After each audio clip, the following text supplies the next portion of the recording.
Parenting అంటే ఏంటి అని నన్నడిగితే మాత్రం నేను చెప్పగలిగేదైతే ఒకటే.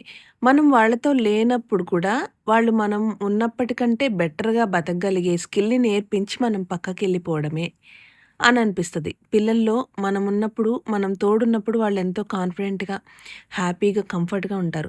ఆ కంఫర్ట్ జోన్ నుంచి వాళ్ళని బయటికి తీసుకొచ్చి, మనం లేకపోయినా మనం ఉన్నప్పటికంటే కంఫర్ట్‌గా బతకగలిగేలా నేర్పించడమే, వాళ్ళ మైండ్‌ని ప్రిపేర్ చేయడమే పేరెంటింగ్ అని నా దృష్టిలో ఆ ఆలోచన. సో, ఆ ట్రయల్‌ని నేను ఈచ్ డే ట్రై చేస్తూనే ఉంటాను. ఎప్పటికి కూడా నేనున్నన్ని రోజులు వాహినితో. సో, ఇవి తను నాతో దగ్గరగా ఉండే రోజులు. అందుకని నేను అట్లానే ఆ వైపే తనని గైడ్ చేస్తూ ఉంటాను. తను ఆడుకుంటానన్న ప్లేస్‌లో ఈరోజు బాల్‌తో ఆడలేదు. ఇసుకతో ఆడుకుంటానన్నాడు. సరేనని ఇసుకతో ఆడుకోనిచ్చాను. గోళ్ళలోకి మట్టెళ్ళింది, ఇసుకెళ్ళింది. కానీ ఆ ఇసుకలో ఆడుతుంటే తన బాడీలోకి ఐరన్ అబ్జార్బ్ అవుతది. అది నాకు తెలుసు. అందుకే నేను రిస్ట్రిక్ట్ చేయలేదు.